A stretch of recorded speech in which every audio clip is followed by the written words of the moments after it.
Nada, muy buenas tardes a todas y a todos los que habéis querido acompañarnos en esta reinauguración de la vida presencial del INAP, porque como ya vengo diciendo en las jornadas anteriores de presentación de los diferentes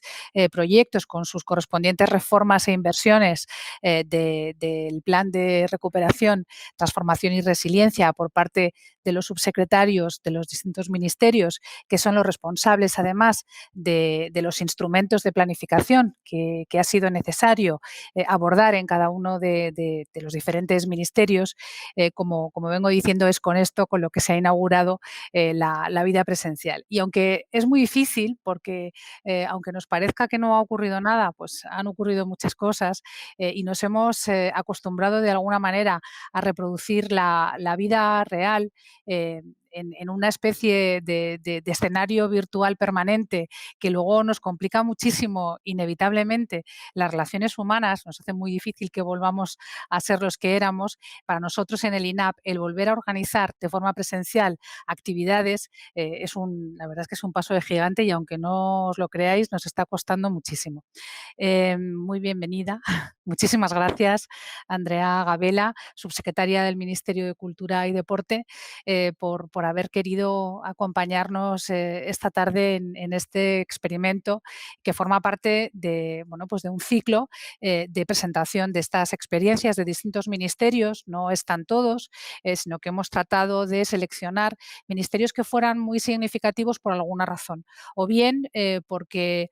sus inversiones y reformas se orientaran a la cooperación interterritorial, o bien porque el modelo de gestión principal fuera a través de convocatorias de subvenciones, o bien porque ponen el acento en diferentes fórmulas, algunas novedosas, de colaboración público-privada. Y cultura, porque lo tiene todo, porque es un ministerio que para empezar, siendo pequeño, tiene varios componentes, o sea que tampoco es tan habitual en el conjunto del plan, y porque además en la forma en que se aborda la planificación de la gestión de sus diferentes reformas e inversiones, se tocan prácticamente todos los palos. O sea que yo creo que tener aquí a Andrea Gabela hoy va a ser enormemente expresivo de una realidad que es heterogénea, que por una parte reproduce la propia realidad heterogénea del sector de la cultura y del sector del deporte, pero que también tiene que ver con la heterogeneidad de la gestión de estos fondos, de los que todavía no lo sabemos todo, porque estamos en los diferentes ministerios inventando la rueda a la hora de poner en marcha este nuevo mecanismo que se experimenta por vez primera y cada día vamos aprendiendo el cómo ponerlo en marcha. Entonces, bueno, pues por supuesto te agradecemos mucho tu presencia aquí. Decía que este es un ciclo que se corresponde con un conjunto de actividades vinculadas al plan que se abordan desde el INAP. Este ciclo se va a ver complementado con un segundo ciclo a final de año en el que vendrán algunos subsecretarios que no han participado en el primero para poder evaluar, para poder ver cuál ha sido o cuál está siendo en ese momento el impacto que la puesta en marcha de estos proyectos tiene en la gestión de los ministerios, algunos prácticamente sin músculo administrativo, muchos de ellos de nueva creación, de nuevo cuño, y bueno, será también interesante el ver el principio y el después de estas presentaciones. Y en medio tenemos en la Universidad Internacional Méndez Pelayo, en Santander, tenemos también un seminario en el que vamos a tratar de valorar diferentes aspectos vinculados a la gestión de los fondos. Todo esto se complementa con un plan de formación tanto en competencias digitales para el conjunto de las empleadas y empleados públicos, dentro de este marco de transformación digital en el que nos encontramos, y con algún otro que estamos elaborando en este momento en colaboración con la Secretaría General de Fondos Comunitarios. Y sin más, doy la palabra a la subsecretaria de Cultura y Deporte para que nos explique los proyectos del Ministerio. Muchas gracias. Muchísimas gracias, Consuelo, por la presentación, por habernos invitado al Ministerio de Cultura y Deporte para contar nuestra experiencia y presentar los componentes que gestiona el Ministerio de Cultura y Deporte. Y pues bueno, simplemente decir que la manera en la que he pensado en estructurar la presentación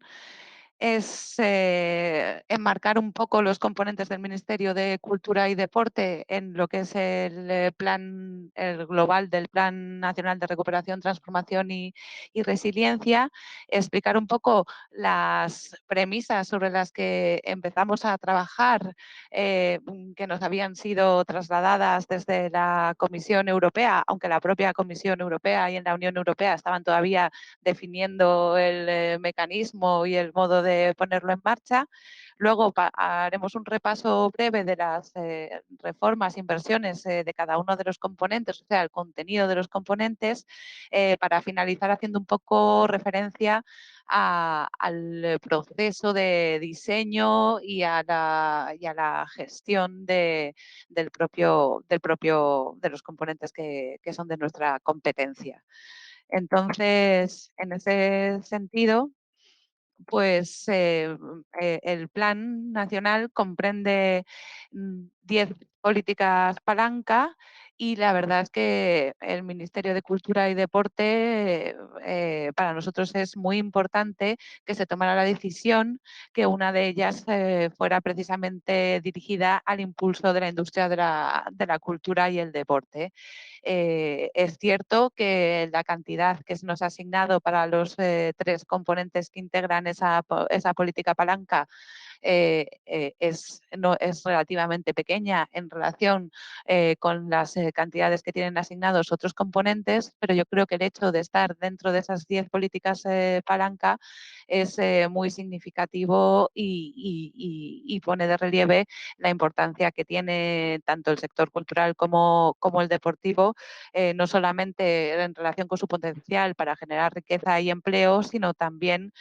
como elemento para la formación de una sociedad libre y abierta. En cualquier caso,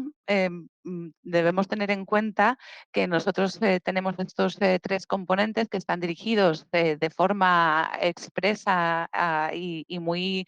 a medida a las industrias culturales y deportivas, pero eso no quiere decir que el sector de la cultura y el deporte y que el Ministerio de Cultura y Deporte como administración no participe y se beneficie de otros componentes. De hecho, nosotros hemos hecho un esfuerzo de coordinarnos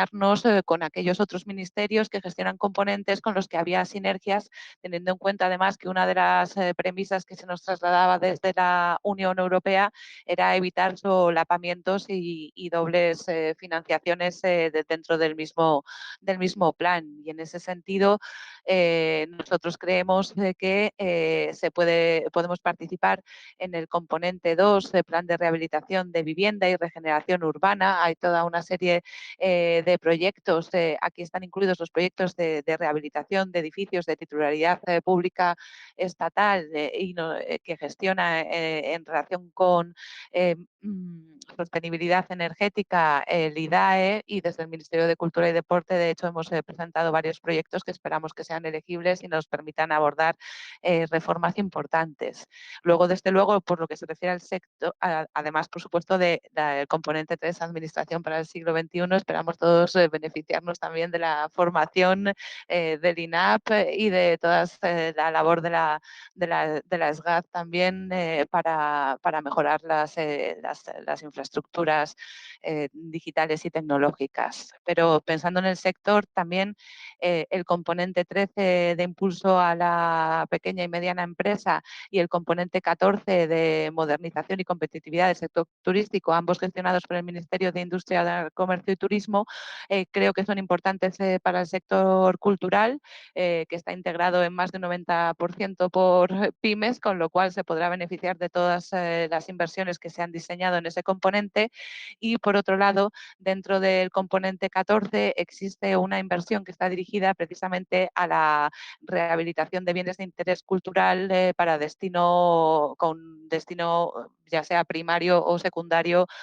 turístico, con lo cual yo creo que va a poder contribuir también a la rehabilitación de nuestro patrimonio, sin perjuicio que nosotros también diseñemos unas políticas específicas. Luego, también en el componente 19, Plan Nacional de Capacidades Digitales, tenemos el propio Ministerio de Cultura y Deporte tiene asignados en principio 150 millones de euros para los años 22 y 23 que pretendemos dirigir a la capacitación digital de los profesionales de los sectores culturales y deportivos. Y junto con ellos tenemos nuestra política palanca y tenemos nuestros 3 componentes, el 24, revalorización de la industria cultural, el componente 25, España, ¿se ve entero? Porque yo no lo estoy viendo entero. ¿Sí? Bueno, no tiene importancia porque lo cuento, Vale, y luego se estupendo. puede poner a disposición en su Vale, caso. estupendo. Luego haremos una pequeña, publicación con las presentaciones, si os parece bien, y ya está. Fenomenal, vale. Gracias. Pues componente 24, revalorización de la industria cultural, componente 25, Spain Audiovisual Hub, que está centrado específicamente en el sector audiovisual y que en este caso es un componente compartido entre el Ministerio de Cultura y Deporte y el Ministerio de Asuntos Económicos y Transformación Digital, y el componente 26, fomento del sector del deporte. A la hora de definir el contenido de estos componentes, nos hemos centrado, hemos partido de las directrices que nos dio la propia Unión Europea, que partían, en primer lugar, de atender a los 4 principios que podéis ver, que son el de transición ecológica o sostenibilidad, el de transformación digital, el de promoción de la igualdad de género y el de cohesión social y territorial. El ámbito temporal de los fondos europeos es cierto que es 21-26, no obstante, el gobierno español ha tomado la decisión de circunscribir al menos lo que son inversiones directas al periodo 21-23 con el objeto de conseguir generar el mayor impacto en el plazo más breve posible. También otro de los objetivos era fomentar la colaboración público-privada y la estructura de los componentes parte de dos líneas que permiten definirlos.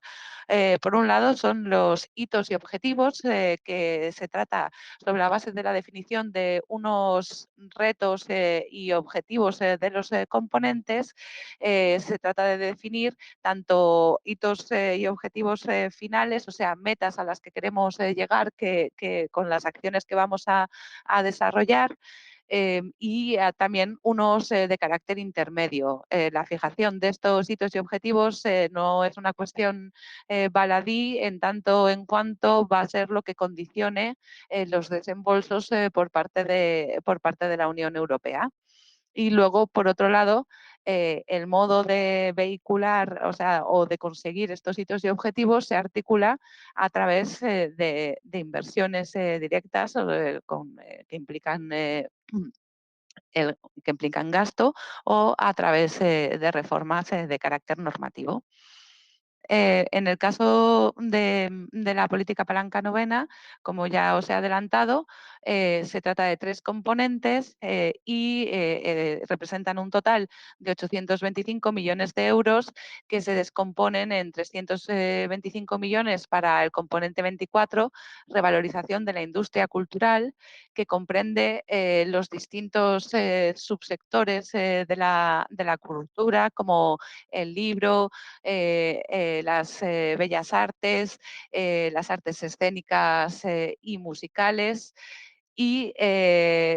queda fuera únicamente el sector audiovisual, que tiene su propio componente, el componente 25, con un total de 200 millones de euros que se han repartido para su gestión a partes iguales entre el Ministerio de Asuntos Económicos y el Ministerio de Cultura. Y finalmente el componente 26 dedicado al sector deportivo cuenta con 300 millones de euros. Dicho esto, os paso a relataros un poco el componente 24. ¿Qué retos hemos identificado sobre la base de un análisis del sector y de las industrias culturales? Pues en primer lugar, la necesidad de mejorar la competitividad de las industrias culturales. Es cierto que el peso de la cultura en la economía española es incuestionable. Antes de la pandemia, representaba el 3,2 del Producto Interior Bruto y proporcionaba empleo a más de 700.000 personas, o sea, un 3,6 del empleo total del país, y además era una contribución que venía creciendo de forma continua desde el año 2013. Así, 2018 respecto de 2019, el incremento fue casi de un punto porcentual. O sea que es un sector con muchísimo potencial. También la participación en las actividades culturales de la población española tiene unos indicadores anuales elevadísimos, con tasas del 87% en el caso de escuchar música o atender acontecimientos musicales, 65% leer o 57% ir al cine. También las encuestas revelan que la motivación de los viajeros, tanto nacionales como internacionales, para desplazarse a lo largo del territorio o acudir a España es en un alto porcentaje, es una motivación cultural, con lo cual es un sector con un enorme potencial, pero al mismo tiempo adolece de una serie de deficiencias o rémoras estructurales que le han impedido desarrollarlo y que además lo ha hecho especialmente vulnerable durante la pandemia que hemos experimentado. Y se centran fundamentalmente en el carácter reducido de las empresas que lo integran. El 93,8% está formado por autónomos o empresas de menos de 5 trabajadores. Si a ello se le suma una serie de características de la actividad como es la intermitencia, y por otro lado quizás la falta, por un lado, un gran potencial creativo, una gran creatividad, pero una falta de formación en capacidades gestoras y empresariales que les impiden crecer y tener una carrera profesional estable,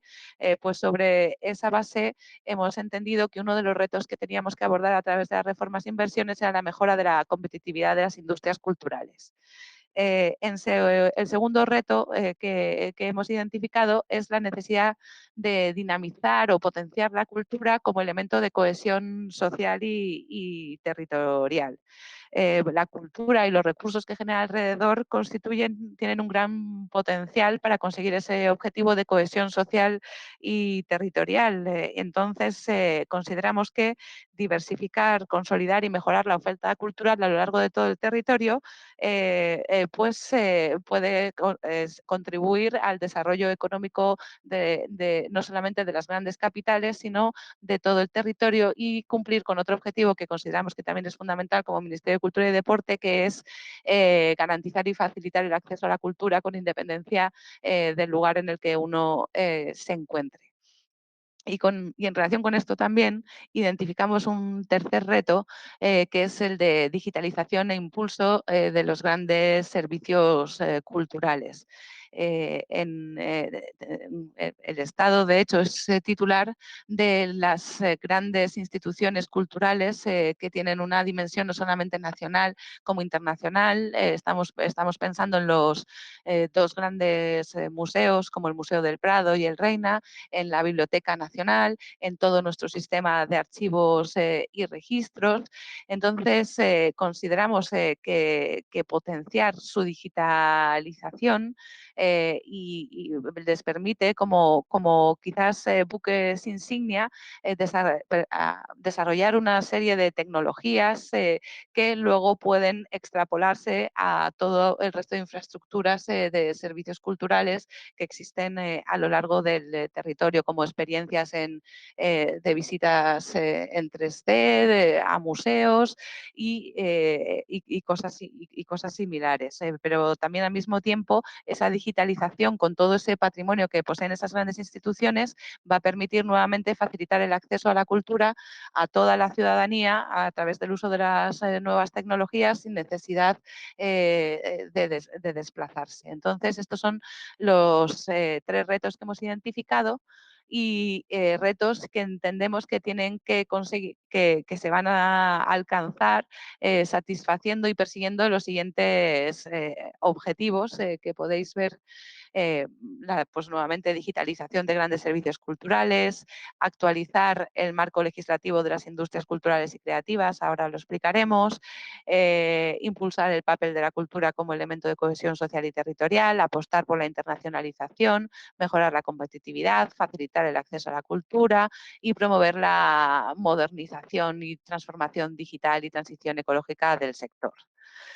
Como para conseguir eso, para atender a esos retos y satisfacer esos objetivos, desde el punto de vista de actividad normativa, hemos identificado dos reformas fundamentales, que son, por un lado, el desarrollo del Estatuto del Artista y, por otro, la adaptación del marco regulatorio de los derechos de propiedad intelectual.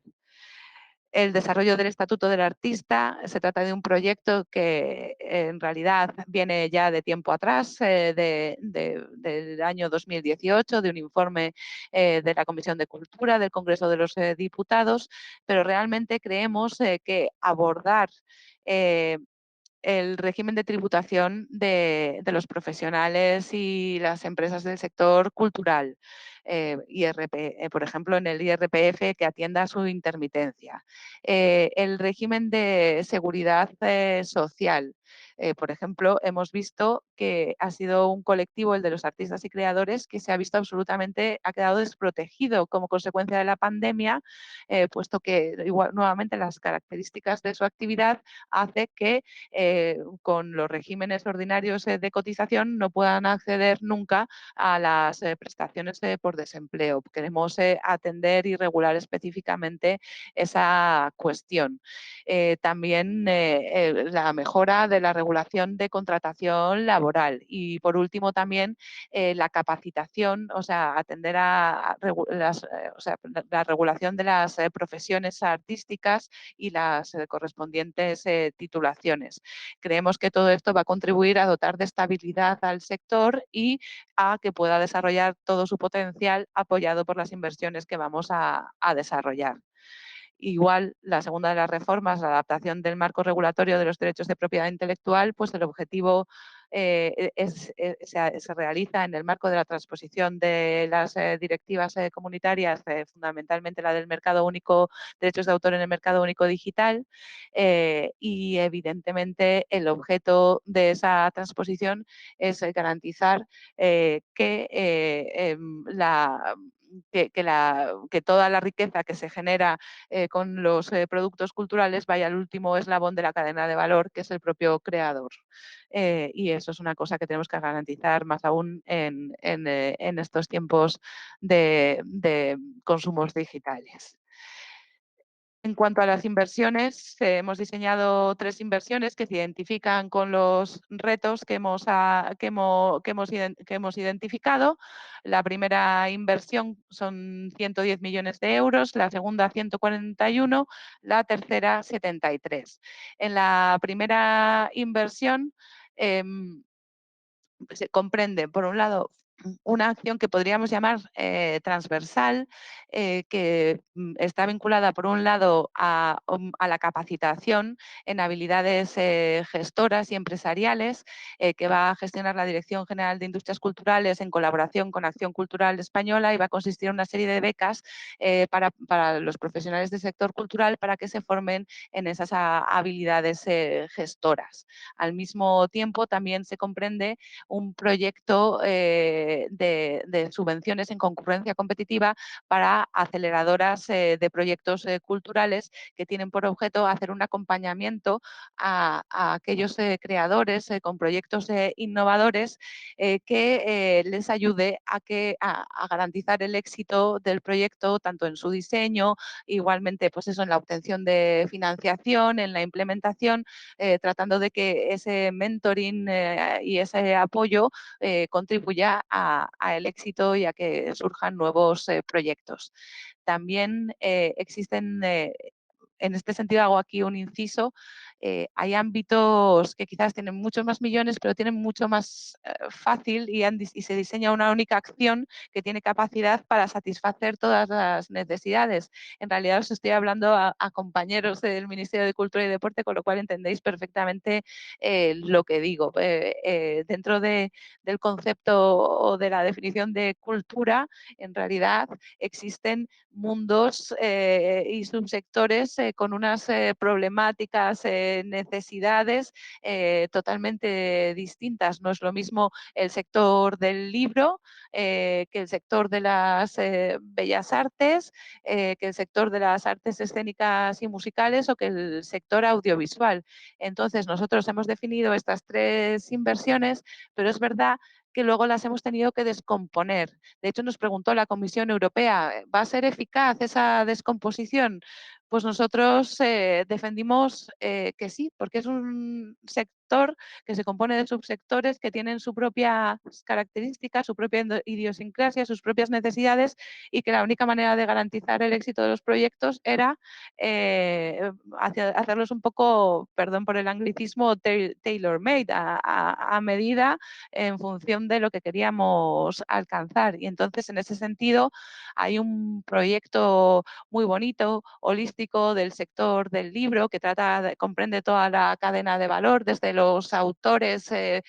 pasando por las editoriales, por la distribución y por los propios puntos de venta y las librerías. También hay un proyecto específico de artes escénicas y musicales para apoyar proyectos. Hay una serie también de acciones transversales, pero también específicas en materia de internacionalización y básicamente eso, y finalmente también de carácter transversal, hay también una línea de ayudas en concurrencia competitiva para la digitalización de las entidades de gestión de derechos de autor, no solamente de las entidades de gestión colectiva, sino también los OGIs o organismos de gestión independiente, nuevamente con esa voluntad de facilitar, agilizar procesos y que realmente los beneficios de la cultura lleguen a los propios creadores. La inversión 2, dinamización de la cultura como elemento de cohesión social y territorial, se descompone básicamente en un proyecto que está dirigido a la rehabilitación de bienes de interés cultural, un segundo proyecto que tiene por objeto apostar por proyectos en la España, proyectos culturales en la España rural. Un tercero de apoyo a las infraestructuras de las artes escénicas y musicales y un cuarto proyecto que está dirigido a la compra de libros para las bibliotecas públicas. Y finalmente, en la inversión 3 se descompone también en varios proyectos, uno dirigido a grandes museos, fundamentalmente el Prado y el Reina, por proyectos innovadores a la hora de nuevas experiencias, nuevos consumos de la cultura, otro de la Biblioteca Nacional y de la Dirección General del Libro, que apuesta por la digitalización como vía para ofrecer nuevos contenidos culturales. También en los archivos y registros públicos se hace una apuesta muy relevante por la digitalización y en el ámbito del INAEM se hace una apuesta también por la digitalización y por un análisis de datos para la mejora del sistema de ayudas que gestiona el propio INAEM. En relación con el componente 25, los retos que se han identificado también junto con el Ministerio de Asuntos Económicos es fortalecer las capacidades económicas, tecnológicas y digitales del sector, apoyar la expansión internacional y atraer inversiones. Eso se desglosa en estos objetivos, es que estoy viendo que son ya las 6:30 y no me quiero yo enrollar demasiado. Pero bueno, dinamizar el sector audiovisual desde una perspectiva amplia, incluyendo también nuevos formatos y nuevas manifestaciones audiovisuales como el videojuego o la creación digital, fortalecer el tejido empresarial, consolidar a España como una plataforma de inversión audiovisual a nivel mundial y también como país exportador de productos audiovisuales, y con especial atención a erradicar la brecha de género y apostar por los jóvenes creadores, apoyando su profesionalización, y acompañar un plan nacional de carácter más amplio, como es el Plan España Hub Audiovisual de Europa, que fue presentado por el propio presidente del Gobierno hace unos meses. En este caso se han identificado dos reformas fundamentales. La reforma de la Ley de Comunicación Audiovisual, que es competencia del Ministerio de Asuntos Económicos y que se enmarca también en la transposición de una directiva comunitaria, y por lo que nos compete a nosotros, al Ministerio de Cultura y Deporte y al Instituto y al ICA, es la reforma de la ley del cine. Reforma de la ley del cine que queremos abordar en primer lugar para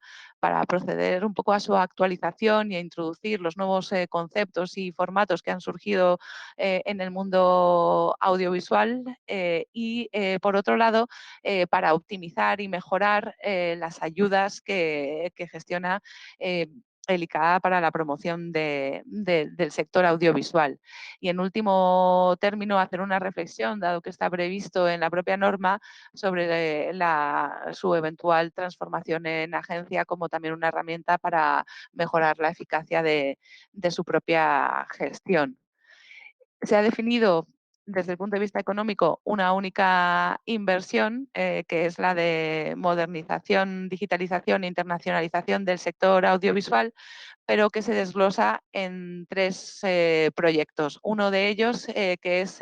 la atracción de inversión extranjera, que va a gestionar íntegramente el Ministerio de Asuntos Económicos, y el Ministerio de Cultura y Deporte, a través del ICA y la Dirección General de Industrias Culturales, en lo que atañe al videojuego, va a participar en los otros dos proyectos en que se descompone la inversión. Uno que es el de fomento del sector audiovisual, y será a través de varias líneas de ayudas en concurrencia competitiva, una a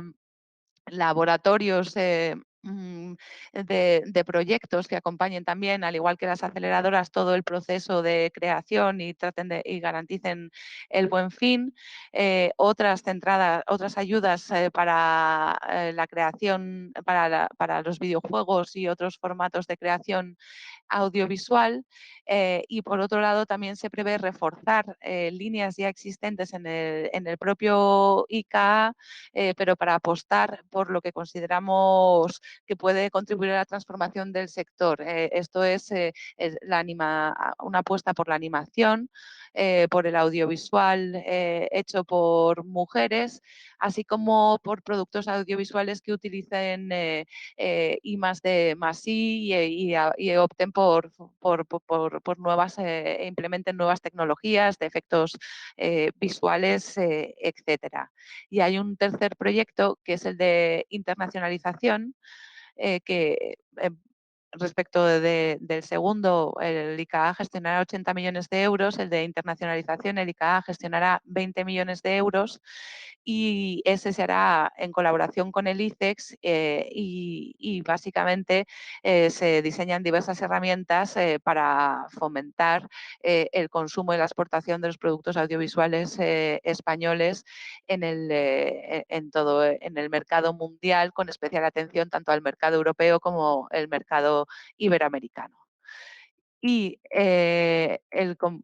componente 26, el de fomento del sector del deporte, en él se han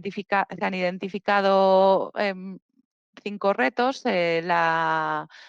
modificar el modelo deportivo español, actualizando el marco regulatorio, la promoción de la actividad física y el deporte entre adultos y jóvenes, la promoción de la igualdad real y efectiva en materia de género, la inclusión como un principio de inversión en infraestructuras, y luego la apuesta por la vertiente social del deporte. Eso se descompone en estos objetivos: dinamización, reestructuración y modernización del sector, apostar por la transformación digital y transición ecológica, generación de crecimiento económico estable, generar empleo, adecuación del marco regulatorio, mejora del Sistema Nacional de Salud y de la visibilidad del deporte. Desde el punto de vista de las reformas, están previstas tres reformas. En primer lugar, la nueva ley del deporte, que tendrá por objeto establecer un nuevo modelo y recoger los derechos y deberes de los deportistas y de los que practicamos el deporte.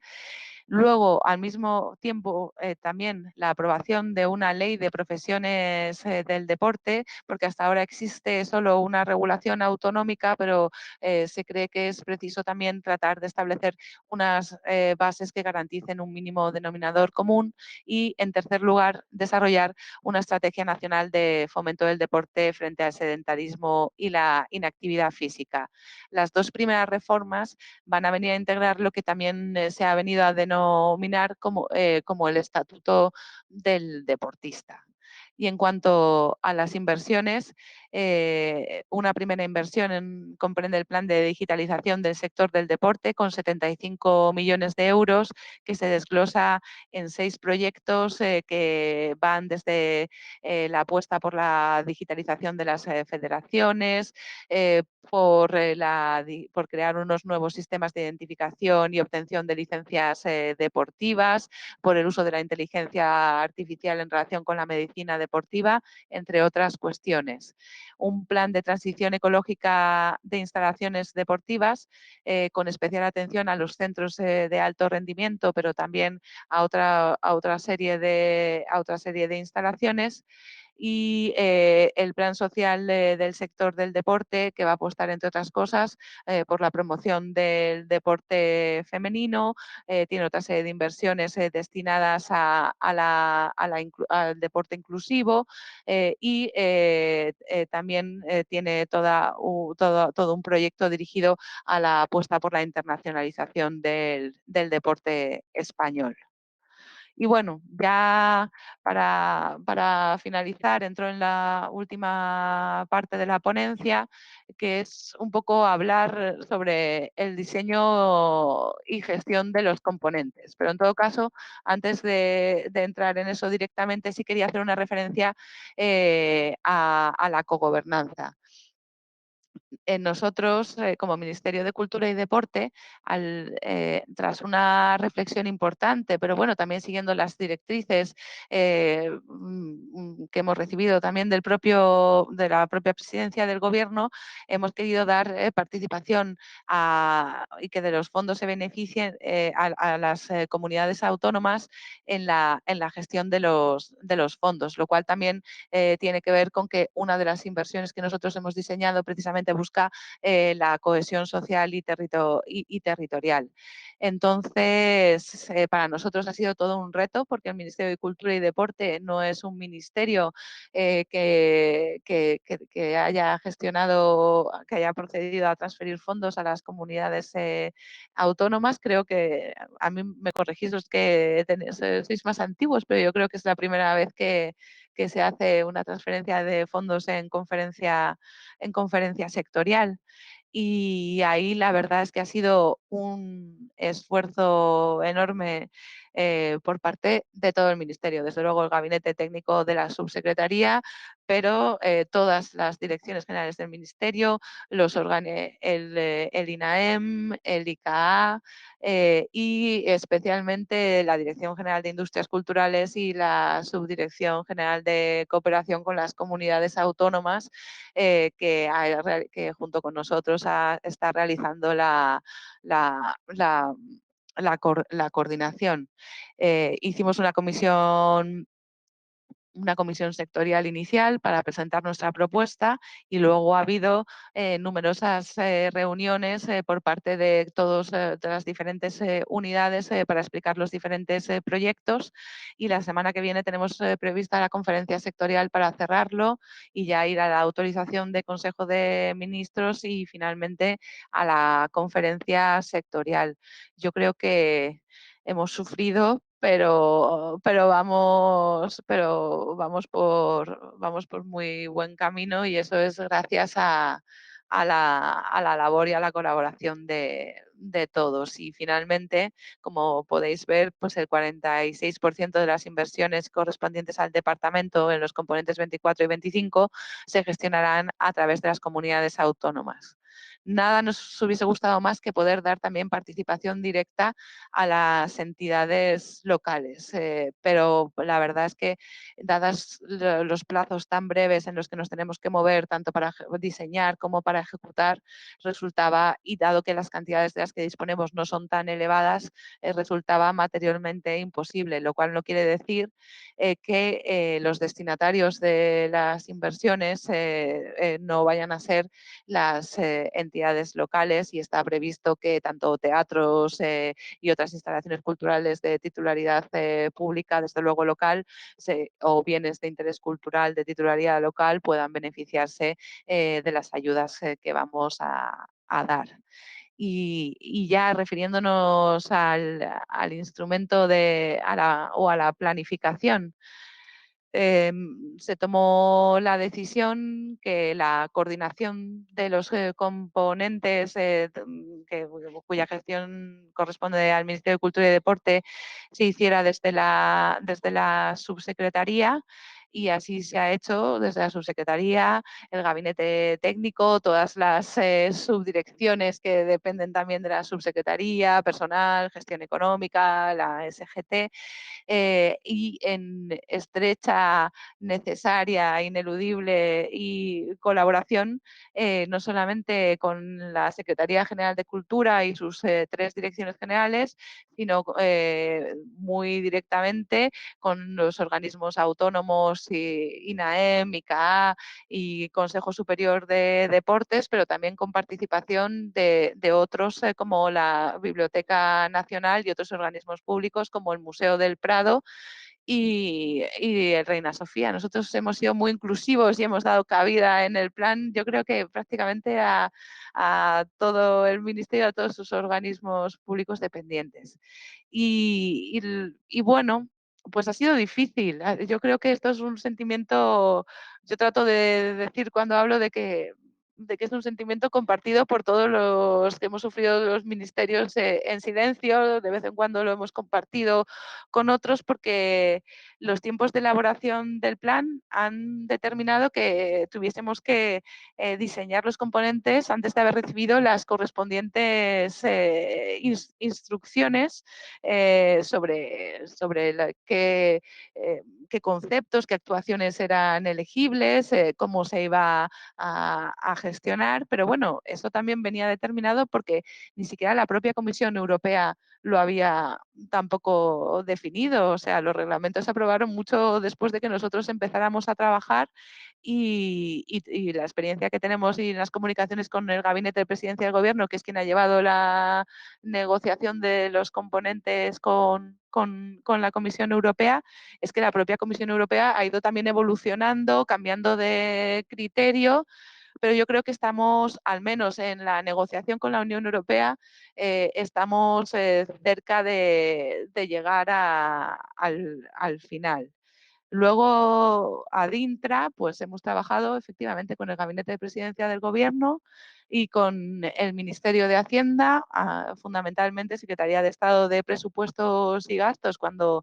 se creó y tuvimos que definir el servicio 50 en los presupuestos, y con la Secretaría General de Fondos Europeos. Muy a nuestro pesar, el Ministerio de Cultura, a pesar de tener una política palanca y tres componentes, no formamos parte del comité técnico al que hace referencia el Real Decreto Ley 32-2020 para la coordinación del plan,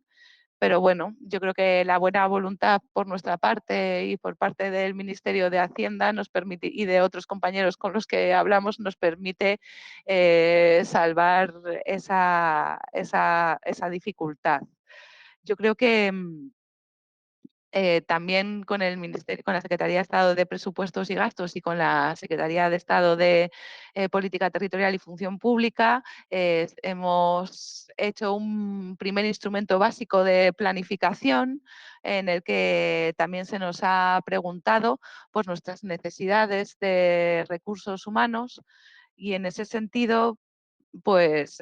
la verdad es que yo creo que se tendría que reconocer que el Ministerio de Cultura y Deporte partimos de una situación difícil y yo creo que desde de desventaja. Somos un ministerio, no somos de nueva creación de la legislatura que se inició en enero de 2020, pero sí somos un ministerio que se creó en el 2018, que hasta entonces éramos una Secretaría de Estado y que nuestra estructura, desde el punto de vista de personal, pues es la de una Secretaría de Estado, porque desde entonces no hemos recibido un gran número de recursos humanos. La necesidad existe y se ha visto agravada con las nuevas el nuevo trabajo que implica el plan de recuperación. Eh, el Real Decreto Ley preveía 3 mecanismos: la reasignación de efectivos o la asignación temporal de funciones.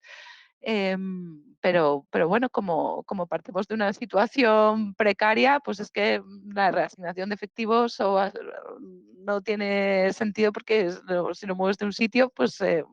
generas un hueco que tampoco que no arregla nada. Asignación temporal de funciones. Bueno, todos nos hemos asignado temporalmente la función de gestionar el plan adicionalmente al trabajo que ya tenemos, y nosotros pues hemos planteado como necesidades la necesidad de, hemos creado,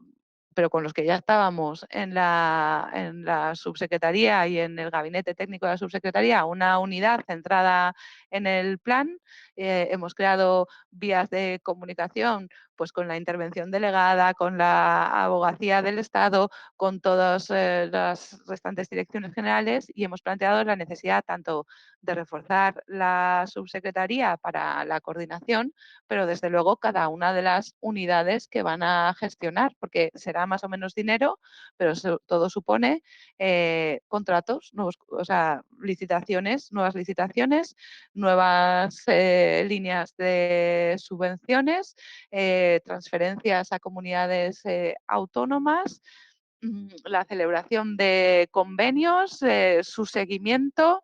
Entonces, nosotros hemos tratado de ser conservadores, porque también somos conscientes de que es que no hay funcionarios en la Administración General del Estado. Es una política de 10 años que nos ha dejado en una situación que es muy difícil de solventar, y lo que hemos planteado es su cobertura a través de funcionarios interinos, aunque sea de carácter temporal, para que nos sirvan para afrontar estos 3 años en el que se van a duplicar las tareas en la carga de trabajo en muchos sitios, y estamos esperando una respuesta, y también siendo conscientes de que efectivamente pues es que es mucho dinero el que hay que gestionar dentro de la Administración General del Estado, y que los medios personales son los que son. De todas maneras, pues eso, los funcionarios del Ministerio de Cultura y Deporte están demostrando que lo que pasa es que sabemos, soy muy consciente de que es un esfuerzo muy grande, de que podemos hacerlo, pero seguro que lo podríamos hacer mucho mejor y más tranquilos si pudiéramos tener un poco más de apoyo, y habrá que esperar a que eso se defina. ¿Dónde estamos ahora? Creo que al menos respecto a nuestros componentes hemos cerrado finalmente con la Unión Europea nuestros hitos y objetivos. nosotros hemos sido conservadores, no tenemos hitos y objetivos para el 21, porque es uno de los principales problemas que se están planteando ahora. Se ha tardado tanto todavía no tenemos el plan aprobado por la Unión Europea, aunque existe cierta discusión, pero no parece posible todavía empezar a gastar. Entonces, sin perjuicio de que tenemos dinero pintado en los presupuestos del 21, la realidad es que la ejecución de ese dinero no está vinculado al cumplimiento de ningún hito u objetivo en el 21, lo cual nos deja un poco de aire, y los hitos y objetivos que hemos definido han sido aprobados por la Unión Europea. Ahora estamos trabajando, y las unidades están trabajando duramente con la Intervención General de la Administración del Estado para cerrar los documentos de costing de las diferentes actuaciones para su remisión también a la Unión Europea. Está siendo complicado, pero por cómo se ha elaborado el plan, yo creo, pero tanto por la disposición de la intervención general como por el esfuerzo que se está haciendo de todas las unidades, confiamos en que pronto lo tengamos cerrado también. Y bueno, ahora estamos a la espera de continuar el diálogo con el Ministerio de Hacienda y para que nos trasladen los instrumentos tanto de planificación y gestión como de seguimiento y auditoría, que yo creo que cuando esto se defina y ya los carguemos, tendremos todos los elementos y se apruebe el plan, por supuesto, para empezar a trabajar, aunque yo creo que ya si conseguimos cerrar el costing y ya está muy pensado, pues ya empezaremos a diseñar las primeras convocatorias, licitaciones y actuaciones para empezar ya a la ejecución de los fondos y superar esta fase inicial de planificación que la verdad es que si nos echamos la vista atrás, empezó en julio del año pasado. Y eso es lo que os quería contar, y me pongo a vuestra disposición si tenéis alguna pregunta. Pues muchas gracias, subsecretaria, por esta exposición tan detallada de los proyectos del Ministerio de Cultura y Deporte. La verdad es que escuchándote, sobre todo en la penúltima parte, pues uno no puede dejar de pensar que en realidad todo este conjunto de tareas que tenemos encomendadas son una prueba de estrés terrible, ¿no? Para nuestras organizaciones. Y que la verdad salir vivo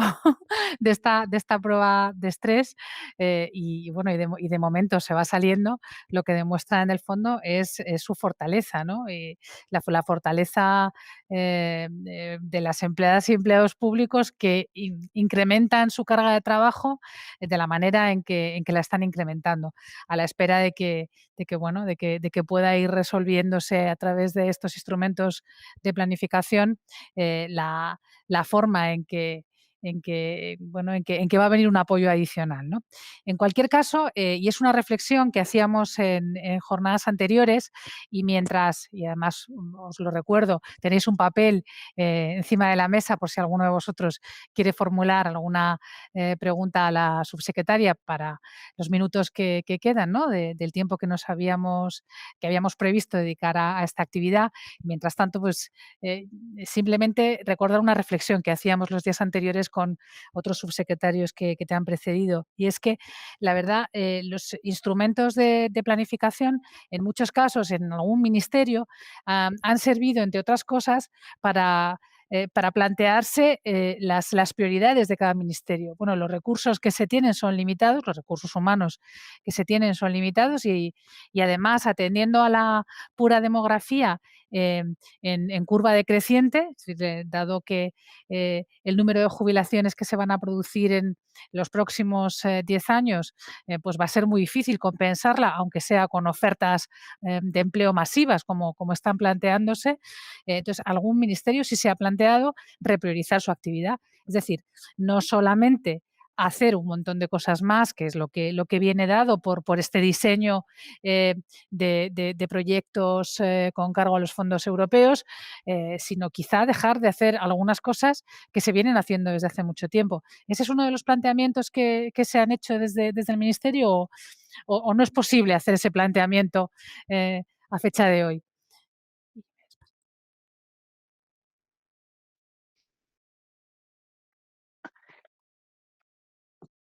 Pues de momento no nos, o sea, desde luego para el año 21 no vamos a dejar de hacer nada de lo que ya hacíamos. No obstante, yo creo que, por ejemplo, es eso, esa, esa apuesta por la digitalización, pero no digitalización, sino por el diseño de programas de análisis de datos, yo creo que va a ser una herramienta muy interesante, sobre todo para un ministerio como el nuestro, su actividad fundamental es de fomento a través de líneas de concurrencia competitiva. Yo creo que eso nos va a permitir un análisis de la efectividad de las mismas, ver lo que funciona, ver lo que no y a lo mejor efectivamente rediseñarlas y aquí o sea, yo creo que nos va a permitir un mejor conocimiento del impacto de la actividad del ministerio y en consecuencia probablemente nos lleve a una reflexión acerca de las líneas que tenemos y cómo mejorarlas, efectivamente. Pues muchas gracias por tu respuesta, subsecretaria. La verdad es que yo creo que ha sido muy inteligente el formular los objetivos de esa forma en que nos comentabas, dejando para el año 22 la parte 22 y 23, la parte sustancial de los desarrollos. Nos han formulado nada más una pregunta, pero está muy en línea con lo que nos acabas de contar, o sea que no la voy a reformular. No sé si alguien más tiene alguna pregunta adicional para la subsecretaria. Pues hasta aquí hemos llegado. Muchas gracias, Andrea, muchas gracias, subsecretaria, por haber venido. Insisto, la verdad es que ha sido un placer y además a mí personalmente eh, me ha gustado muchísimo, entre otras cosas, bueno, por razones personales, porque yo vengo del Ministerio de Cultura y hasta donde llegué antes de venir al INAP, colaboraba en el gabinete precisamente con el plan. Entonces es una delicia ver cómo ha ido evolucionando esto y cómo ha ido aclarándose y cómo ahora se puede explicar de una forma inteligible, ¿no? Que es como lo has hecho y con toda seguridad tendrá un impacto evidente en un sector que además está muy necesitado de actuaciones valientes y imaginativas, innovadoras, bueno, pues como son las actuaciones que se contemplan en el plan. Y por nuestra parte, pues agradeceros la presencia aquí, a pesar de este calor insoportable del preverano que tenemos. Haber venido al INAP, insisto, para nosotros es recuperar la vida de la presencialidad. Os agradezco mucho que estéis aquí. Sabéis, os recuerdo que en un par de días esta intervención estará editada y colgada en el vídeo de YouTube del INAP. Estáis todos invitados a verlo y deciros, animaros a que os apuntéis a las presentaciones que nos quedan dentro de este ciclo. Mañana tendremos aquí en el INAP la presencia del subsecretario del Ministerio de Transición Ecológica y a partir de ahí tenemos la subsecretaria el lunes de Economía y el martes próximo cerraremos con el subsecretario de Industria. Y unos días más tarde, el día 23, tendremos una presentación de clausura del secretario de Estado de Política Territorial y Función Pública. Así que muchas gracias y solo recordaros que esta casa, el INAP, es la casa de todas y todos los empleados públicos, así que contamos con vosotros y con vuestra gente para esos planes de formación que tenemos previstos dentro del marco del plan de recuperación. Muchas gracias y hasta siempre. Se me ha olvidado dar las gracias, también hace referencia al gran trabajo de la división de tecnologías.